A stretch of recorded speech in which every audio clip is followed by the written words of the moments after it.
Joining us now, former Trump campaign manager Corey Lewandowski. Corey, thanks for joining us again right now. You were spotted in the West Wing, I think, on Tuesday of this week. You've been talking fairly regularly to the president. How would you describe his state of mind right now? Look, the president is here to do the people's business, and he's very focused on that. He has an aggressive agenda, as you know, George. He's already laid out an agenda to repeal and replace Obamacare, to propose the largest tax cut in our nation's history, and talked about getting a transportation infrastructure bill done, which is going to rebuild our roads and bridges for America. So what I think is that this president is continuing to do the people's business, is continuing to change Washington for a fundamental way that things have not worked, and that's why he was elected, and that's why he's here. That's certainly his hope right now. But as you know, everything is stalled now in the wake of these dizzying revelations over the last several days. Do you think he understood what kind of trouble he was buying when he fired James Comey?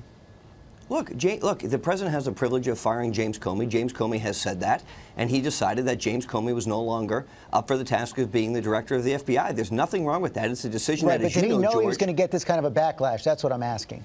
George, I don't know the answer to it, but as you know, when you were in the White House, your boss fired the FBI director in the first 6 months of his administration as well. Well, there was a big difference there. That FBI director was under investigation for ethics violations. He wasn't investigating the president at the time, and it was actually a firing that was widely accepted in Washington. But I want to move on right now to what's happening inside the White House. There's a big story in the Washington Post this morning saying the worst job in Washington right now working for Trump, and some pretty stunning off-the-record comments from aides saying the Trump White House has always been full of leaks to the news media, but the latest waves of anonymous griping have subtly shifted from warring aides bickering with each other to bickering among themselves, to staffers training their frustrations on the president as well. Those who remain fully loyal to Trump report a growing sense of isolation. It talks about quietly rolling gripes among the staff with the president.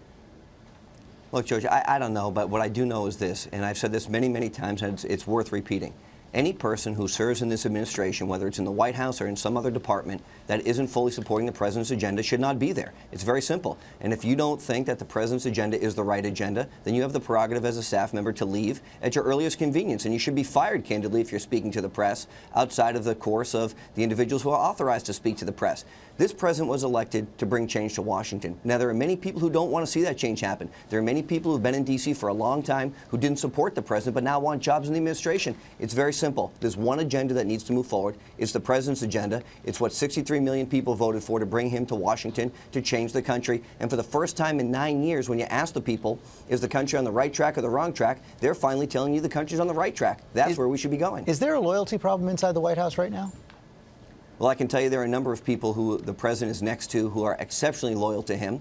And if anybody isn't loyal to him, they shouldn't be there. So, look, I know the president very well. I think there's no question that I'm loyal to the president. I want to make sure his agenda is getting done. And if anybody doesn't have that same loyalty, they should not be in the administration. You going to go into the White House?